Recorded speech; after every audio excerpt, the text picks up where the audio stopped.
بسم الله الرحمن الرحيم. مشاهدينا الكرام، السلام عليكم ورحمة الله وبركاته، وأهلا بحضراتكم في لقاء متجدد من برنامج قوارير. لما بتدخل علينا العطلة الصيفية أو الأجازة بنلاحظ وجود بعض المشاكل ما بين الآباء والأمهات وما بين أبنائهم.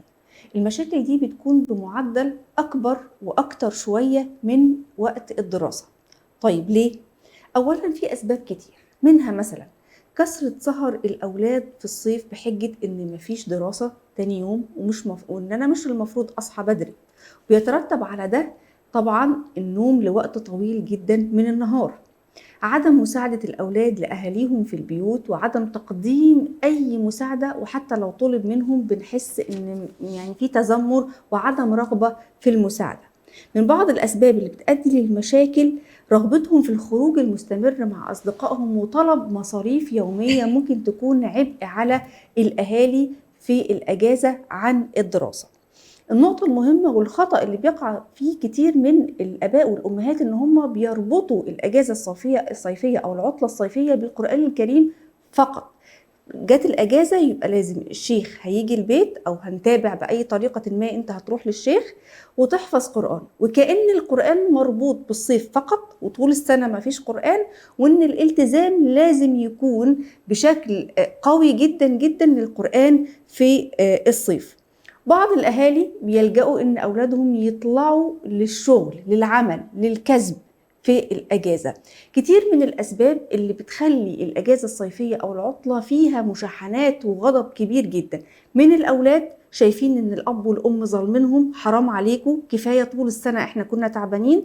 ما بين الأهالي إن شايفين أولادهم في حالة من الفوضى والسهر وعدم اكتساب خبرة أو مهارة جديدة في الأجازة. النهاردة إن شاء الله في حلقة قوارير هنتكلم عن العطلة الصيفية أو الأجازة الصيفية، إزاي تكون وإزاي نستغلها أفضل استغلال، وإحنا كآباء وأمهات نتعامل إزاي التعامل التربوي الصحيح مع أبنائنا. هنعرف إن شاء الله كل التفاصيل دي مع ضيفتنا اللي مشرفانا الدكتورة أميرة دفلة، المستشارة التربوية. أهلا ومرحبا دكتورة أميرة. أهلا وسهلا ومرحبا بك، وأنا سعيدة جدا أستاذة ندى يعني في برنامجك المميز. تسلمي. وأرحب يعني مشاهدينك، مشاهد قناة السلام. أهلا وإن شاء الله نكون ضيفة خفيفة الظل على الجميع إن طبعا شاء الله. طبعا، ما شاء الله، ربنا يبارك في حضرتك الله وينفع يسعدك. بيكي وبعلمك يا رب العالمين. أهلا وسهلا. لما الأجازة الصيفية بتيجي الأولاد بيقولوا الحمد لله خدنا الأجازة، الأهالي بيقولوا إمتى الدراسة ترجع علشان نرتاح من المشاكل الكتير اللي بتحصل.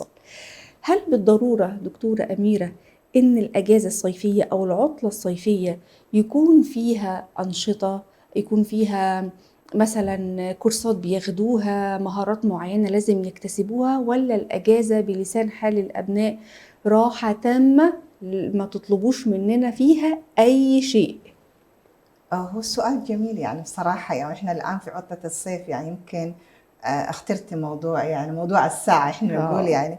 وإحنا بصفة خاصة كأولياء الأمور نعاني من المشاكل دي. يعني أظن كل بيت الآن في الصيف يعني تكون دوشة، ويعني مسألة بتكون مرهقة بالنسبة لأولياء الأمور. أيوة. وتسبب كثير من يعني القلق والضغوط وكذا ومشاكل. يعني. ايوه مشاكل. وبعدين حتى تحسي بدل ما تكون هي نعمه تكون نغمه يعني. أيوة. بدل ما تكون هي يعني وقت للانتاج، وقت لاكتساب المهارات ويعني اكتساب معارف جديده، بتكون هي بالعكس يعني.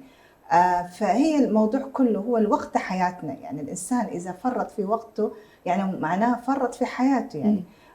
الوقت يعني شيء غالي وثمين يعني. يمكن عارفه الموضوع ده يا استاذه ندى، اللي هي لأنه من الأشياء اللي لو فرطت فيها لا تعوض. يعني اليوم اللي يمر من عمري أي ساعة تمر ما حتعوض مرة ثانية. فبالتالي الذكي والإنسان الحكيم نحن كأولياء الأمور كيف نوظف هذه الإجازة، كيف نستقلها بما يناسب. يعني ما تكون كلها ضغط، لكن يكون في برنامج. ويمكن يعني الأسئلة دي احنا عادة لما كنا في المدارس بيكون عندنا برامج صيفية. الفكرة حتى نناقش الشباب، يعني أنت شايفة إنه في ضرورة، تقول لك لازم يكون في ضرورة. يعني حتى الشباب نفسهم، حتى أبنائنا الآن هم يعني يقروا إنه وجود البرنامج بينظم حياتهم. يعني بس كتير من الأبناء لما بنيجي نتكلم معاهم مثلا الأجازة دخلت يا ولاد، العطلة الصيفية هي، هتعملوا إيه في الأجازة؟ مش هنعمل حاجة، احنا عايزين نرتاح، احنا طول السنة مضغوطين وعندنا امتحانات وكل يوم في دروس وفي متابعة وفي اختبارات، فخلاص أنا محتاج أرتاح نفسيا وعصبيا في الأجازة. هل هم عندهم حق في الطرح ده وفي الكلام ده؟ هو يعني ده السؤال يعني الآن صار بديهي، يعني الآن تتوقع أي طفل يعني بيسأل نفس السؤال، بس يأتي هنا يعني السؤال. أنا أرجع شوية للخلف يا أستاذة ندى. هل أنا ابني يعني تربيتي فقط في موسم الصيف؟ هل أنا أنظم وقتي لابني في الصيف فقط؟ هو ما هو تنظيم الوقت يعني زي ما يقول يعني يعتبر هو نظام حياة. اللي هو الإنسان العاقل، الإنسان اللي ينظم وقته بيكون طول العام، لأنه حياتنا ما تنفصل. أنا ما حتوقف أقول لا أنا أبطل كل شيء عشان الصيف. يعني بما أنه منهج حياة تنظيم الوقت. أيوة. أنا كيف أقنع يعني أسلوب طرحي للسؤال، للمناقشة نفسها، إقناعي للأبناء. أنا نفس السؤال طرحته لي بعد من الشباب. قلت لهم إيش رأيكم هذا المنظم؟ قال نفس الرد، يعني إحنا بلاش ونحن تعبانين. أيوة. طيب قلت لهم طيب ينفع إنه قلت لهم شوف الكون، هل سبحان شوف نظام الكون. هل الشمس تقول لا اليوم أنا ما عايزة أخرج، أخذ راحة شوية يعني مثلا أنا بقالي 365 يوم بطلع من هنا، لا أنا هاخد راحة شوية مش هطلع من المكان ده. الله يفتح عليك. فيبقى إنه نحن لابد أن يكون في يعني في ذكاء في طرحنا نحن للأسئلة وأجوبتنا على الأسئلة نفسها، لأنه الجيل اللي نحن عايشينه أنت عارفة جيل السوشيال ميديا طبعا. يعني طبعا. التكنولوجيا، وهم يعني بيستوعب الأشياء أسرع ما تكون. أنا كولية أمر لازم يكون عندي إجابات ويكون أدلة من الواقع، من البيئة المحيطة، فبالتالي حيفهم صح. فكر في الموضوع. هل أنا أقول الأمس لو أنا أدرس في المدرسة أستاذة ندى راح أقول والله أنا أبطل الصف السادس ما حأدرس، أخذ راحة شوية كمان. الصيف نفس الفهم، الصيف جزء من حياتي. الوقت اللي يمر هو جزء من حياتي أنا، فلا بد أن أنا يكون عندي خطة واضحة، يكون عندي برنامج واضح لهذا الصيف. فبهذا الأسلوب، هذا النوع من النقاش، أنا أتوقع هم حيجاوبوا بنفسهم الأبناء يعني. ممتاز جدا. طيب لو أنا كأم وهو كأب محتاجين نعمل زي جدول مبسط مش مضغوط في الأجازة، إيه هي أبرز الأنشطة أو المهارات أو الكورسات اللي المفروض أخلي أولادي في العطلة الصيفية ياخدوها ويهتموا بيها وأنمي عندهم إيه؟ صراحة أستاذة ندى، هو الموضوع يعني إحنا كأولياء الأمور، هل الصيف يجي مفاجئ؟ ما بيجي مفاجئ. ممتاز جدا جدا جدا، لان ده الخطأ التربوي اللي بنقع فيه كآباء وأمهات. بنتفاجئ كل مرة، بنتفاجئ ان الصيف جه. الله، الصيف جه، يعني انت مش عارفة ان الصيف جاي الشهر الجاي الاجازة. والغريب في الامر يا استاذة ندى، يمكن انت ملاحظة يعني حتى في المجتمع اللي حولنا الناس بتعيد نفسها من ناحية ماديا، يعني ملابس الصيف، اشياء تشتريها شتوية من وقت مبكر. طيب اين انا من البرنامج للاسرة كبرنامج تربوي؟ انا عارفة انه حيجي الصيف يعني بعد شهر شهرين ثلاثة. طيب ما هي خطتي لهذا الصيف؟ ايوه. فوجود الخطة، لأنه حياتنا لازم تكون منظمة. صح. إحنا نرجع للنظام وللتوازن في الحياة. أنا كوالية أمر، أنا وزوجي، أنا العيلة نفسها تجلس مع بعض، ما هي خطتنا، ويكون في مشاركة. دائما البرنامج الناجح لما يكون في مشاركة من الأبناء، أفكار يعني يكون في تبادل في الأفكار. حتى لو كانت في النهاية القرار يرجع للأسرة، الوالدين هم زي ما تقولي هم البوس يعني في الأمر. بس يصير يعني كون أنهم يشاركوا في تصميم البرنامج يكون متنوع، برنامج فيه كل الفقرات، يكون برنامج تعليمي ترفيهي ثقافي. ودي يمكن إذا نحن نطرحها بشكل مفصل، بأنه أنا مثلا يكون عندي في البرنامج إيش رأيكم يا أولاد، ما هي الألعاب اللي أنت تحبوها، يكون رياضة. عندي جدول، يكون جدول منظم مرتب الكل يشارك فيه. شوفي مسألة المشاركة في إعداد البرنامج تعزز أول الانتماء لدي الأبناء. يبقى أولا لازم أشاركهم في وضع البرنامج. الله يفتح عليك. أول مشاركتهم في وضع البرنامج ووضع لوائح وضوابط للبرنامج، بحيث انه بعدين ما يجي يقول لا والله انا ما عايزه انفذ البرنامج. يبقى احنا كلنا، وده كلنا احنا زمان لما كنت انا في فتره كمرشده تربويه في المدارس، يقول لك واحده من وسائل ضبط الصف، اداره اللي هو كلاس روم مانجمنت، انك تشارك الطالب نفسه في وضع اللي هو الرول اند ريجوليشن، يعني قوانين الصف. هي نفسها اذا كنت انا ادع قوانين المدرسه للفصل الدراسي او للفصل اللي انا ادرس فيه، من باب أولى أن يكون عندي قانون ونظام لأسرتي لبيتي. فيكون هذا نفس الفهم انه احنا نتعامل مع ابناء لابد يشاركونا في وضع الخطه، وضع البرنامج. برنامج يكون متنوع فيه كل ما يلبي احتياجاتهم. يلبي احتياجاتهم. طب في اساسيات مثلا جانب رياضي، جانب تثقيفي، جانب ديني، في حاجات معينه حضرتك بتفضلي ان احنا ننميها مع اولادنا ونأكد عليها في الاجازه؟ هو لابد ان يكون كل شيء متكامل، لان نحن دائما حتى في موضوع النمو ودراسه علم النفس النمو، لا ما ممكن انا اخذ جانب واغفل عن جانب. يكون لابد ان يكون يعني جانب متكامل، مثل الجانب الروحي. وطبعا احيانا بيتوقف على احتياجات الابناء، يعني احتياجات ابناء قد تختلف من احتياجات ابناء استاذه ندى، وقيس على ذلك. أنا احتياجاتي ما هي احتياجاتي أنا كولية أمر، أعرف ما هي النواقص. أيوة، ممتاز. معرفة الاحتياجاتي أنا أدع أولوياتي. قد ما يناسب مثلا أستاذة ندى قد ما يناسب مثلا أميرة يعني، وهكذا يعني. بالضبط. وضع البرنامج بما يتناسب مع احتياجاتنا، والتركيز على بعض المواضيع اللي أنا أحب مثلا كيف أعدل فيها سلوك أبناء. هذه فرصة هي إن نحن نأخذ بأريحية، يكون عندهم وقت للأبناء، أسمي فيه برنامج بحيث زي ما قلت لك نراعي في احتياجاتهم، نراعي في الفروق الفردية بين الأبناء، نراعي فيه المراحل، حتى المراحل العمرية. يعني أسمي برنامج لابني في الابتدائي غير الثانوي، بالضبط، غير الجامعي. يعني في مسألة المراعاة الفروق في اللي هي العمرية واحتياجاتنا، حتى في مسألة اللي هي الميولات والاهتمامات. يعني مهارات حياتية يتعلموها الأبناء لابد أنا أراعيها يعني في هذا الجانب. ممتاز جدا. طيب ننتقل لنقطة مهمة جدا والأكثر انتشارا في الأجازة الصيفية، وهي القرآن الكريم. ربط الأهالي الآباء والأمهات العطلة الصيفية أو الأجازة نص السنة بالقرآن الكريم فقط. يعني الأجازة جت مباشرة عم الشيخ هيجي، أو انتوا رايحين لعم الشيخ لازم هتتابعوا القرآن الكريم.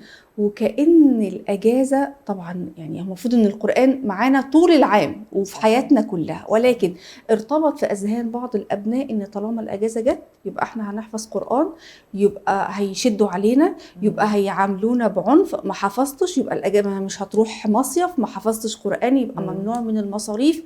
فالحقيقة دي عايزين نتكلم عنها سلبا وإيجابا. إيه إيجابيات ربط الأجازة بالقرآن الكريم وحفظه، وإيه سلبيات إن إحنا محددين وقت محدد فقط هو ده للقرآن؟ هو السؤال يمكن سؤال واقعي يعني بصراحة.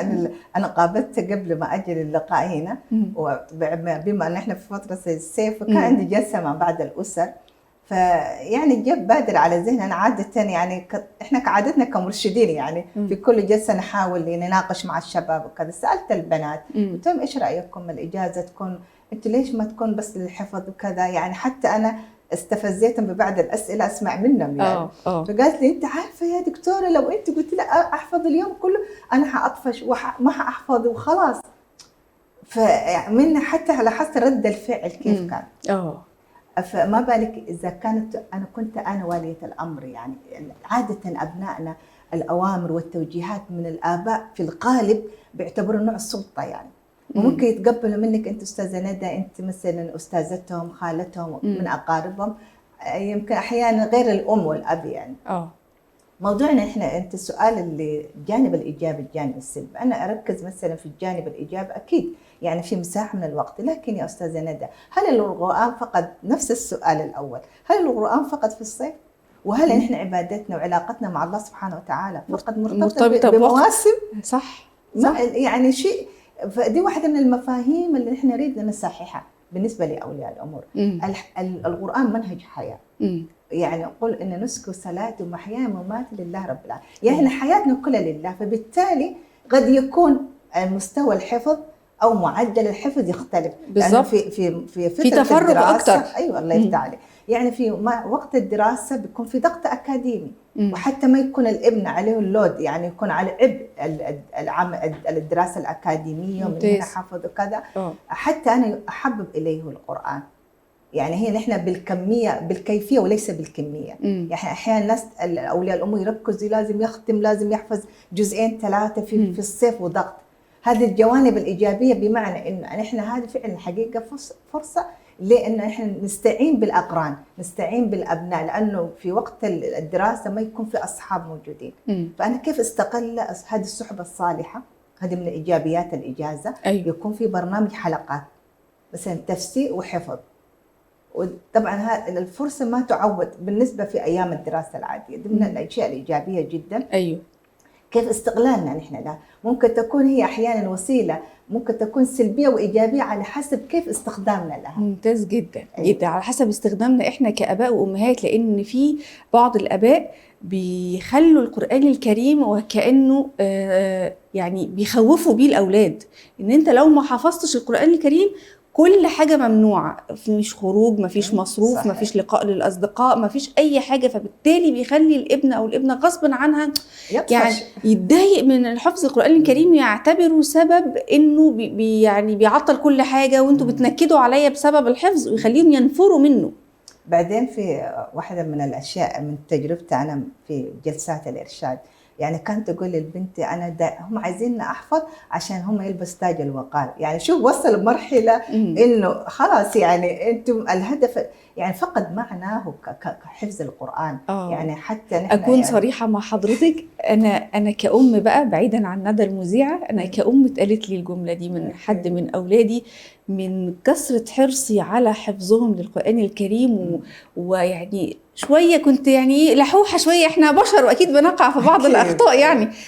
فجي حد منهم قال لي أنا عارف ان انت عايزانا نحفظ القرآن الكريم ونختمه علشان انت وبابا تلبسوا تاج من النور وتاج الوقار، صح؟ صح. فأنا الوهلة كده سكت، قلت له أنا نفسي ألبس تاج الوقار، نفسي، وفي نفس الوقت تاج من النور ان اولادي حفظوا، وفي نفس الوقت شوف انت اجرك هيكون ايه عند الله سبحانه وتعالى.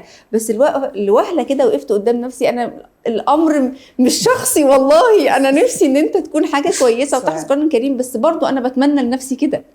هو يعني سبحان احنا كلنا بتمر علينا الاسئله يعني ودي المواقف بشكل يعني متكرره وبشكل مستمر يعني. وانا يمكن نفس المقوله ونفس الموقف من كذا واحد يعني كلنا مرينا بهذه التجربه. لكن هو كيف احنا نحبب يعني حقيقه دي واحده من الاشياء، لانه زي ما الرسول عليه الصلاه والسلام قال انا في الجسد مضغه صلح الجسد، انا هو القلب هو الجانب العاطفي. الآن الجانب العاطفي الجانب الوجداني هو أهم ما يكون. كيف أنا من خلال الجانب الوجداني كيف أنا أستقل هذه العاطفة أنمي فيها إنه حب القرآن. صحيح اللي هو الحفظ والجهد ما هو سهل يعني فإنسى، لأن الجنة حفت بالمكاره يعني ما هو طريق سهل ولا طريق إنه يعني حيكون كذا وأنت مرتاح. حنتحمل ضغوط أبنائنا، حنتحمل تعليقاتهم، لكن نحن نظل صامدين بالطريقة اللي ما نضغط عليه. أنت ذكرت نقطة هامة أستاذة ندى، نحن قلتي لو ما حفظت ما حتخرج، لو ما حفظت ما حتشاهد، ما حيكون في. أحيانا يصل الأمر إنه بعد أولياء الأمور يفصل النت، الواي فاي، فيبدأ هنا تبدأ طبعا هنا الكارثة الكبرى طبعا، إنه يصل الابن خلاص في تحدي. يلا طيب أنا ما حأحفظ، أنا تعبان، يمكن الآن تظهر بعد الأمراض تمرض بالضبط عدوية بشكل أمر أصلها مصدرها نفسي. أيوة أنا مصدعة، أنا تعبانة، بطني تعوقني، أنا ما عايزة أنا. فهذه اللي يعني يمكن إحنا نقدر نستشفها من أبنائنا.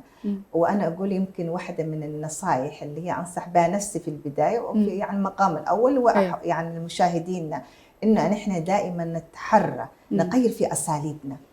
يعني التعامل مع البشر ما هو سهل، يعني ما يكون نفس الأسلوب نفس الطريقة، لابد أن تكون مثل شعرة معاوية يعني صح. يكون في توازن، التربية أساسها التوازن. وخصوصا في الزمن اللي احنا فيه دايما بسمع من أمهات كتير التربية في الزمن ده بقت صعبة قوي، ومحتاجة ان احنا كآباء وأمهات نبدأ نقرأ تاني عن التربية. مش عيب ان احنا نتعلم ونشوف أخطائنا ايه معاهم التربوية ونصححها ونتعامل معاهم بشكل تربوي صحيح. قبل الختام، من أشهر الحاجات اللي بتحصل من الأبناء في الأجازة وهي سهر طول الليل، وبيناموا طول النهار، يصحوا مثلا قبل العصر أو العصر، وممكن بعض الصلوات يصلوها يدوب على الوقت، أو ممكن ياخدوا كمان الظهر لأنه هو صحي على العصر. ولما نيجي نعاتب الأولاد يقولوا إحنا في الأجازة حرام عليكم وعايزين مننا نصحى بدري ليه؟ وحالة من الفوضى، والأوضة مش مرتبة، والهدوم في كل مكان، وتلاقي الأمهات تدعي تقول يا رب الأجازة تخلص وترجع المدرسة تاني. نعالج الفوضى والسهر الشهر دول ازاي في الاجازه؟ هو يعني هو ده واقعنا، لكن يا استاذه ندى انت يمكن ذكرتي في البدايه بما ان احنا ودعنا برنامج. البرنامج مرتبط بوقت، صح؟ ما المفروض. ينفع. طيب نحن الجلسه الاولى كاسره جلسه عائليه اتفقنا على اساس انه يكون عندنا برنامج. البرنامج عنده يعني لكل فتره زمنيه من اليوم او كل يعني يكون من الصباح احنا برنامجنا يعني يكون فولي.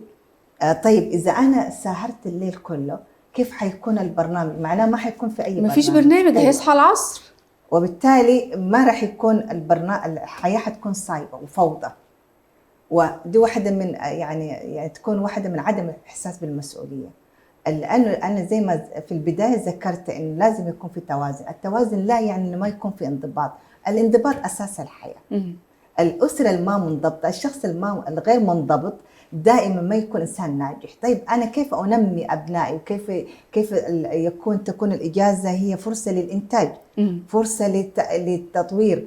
فواحده من زي ما قلت لك في الطالبات تقول لها انا مليت وانا الصباح الساعه بعد الفجر اخرج، ويعني زي ما تقول في المواصلات وتعبانه، تقول لها انا عايزه انام. قلت لها طيب لو نمتي اسبوع هل حتشبعي من النوم؟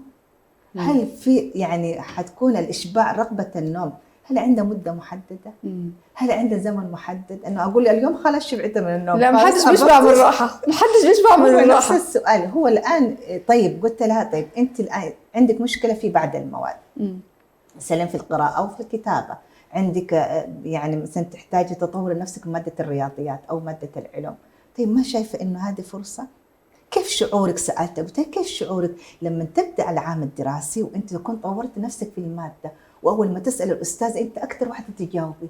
تخيل المنظر. قلت لها انت تخيلي الآن انت كملت الإجازة، طورت نفسك، استفدتي فيها نوم، فيها راحة، فيها خرجة، فيها كل شيء، وطورت نفسك في المواد اللي عندك فيها بعض الضعف. احنا ما نقول انه مثلا يكون كله اكاديميات، لكن تنظيم بحيث ان تكون تطوير للذات وان تكون اكتساب للمهارات. قلت له لو انت قرات بصوت عالي وانت الاستاذ اثنت عليك واشادت بك وحتى انت اخذت جائزه الطالبه المتميزه، ما هو شعورك؟ قال طبعا شعور بالفخر، اشعر وانا ثقه بالنفس. فتخيلي لانه نحن احيانا ما نبذل ما ناخذ بالاسباب ولا نبذل المجهود حتى نرتقي، حتى يعني نطور ذاتنا، وهي اجازه تطوير الذات من كل النواحي. بالضبط. فهي المساله تكون يا استاذه ندى كيف نحن اسلوبنا في اقناعنا لابنائنا، اسلوبنا في حوارنا للابناء، كيف طريقه تواصلنا معهم.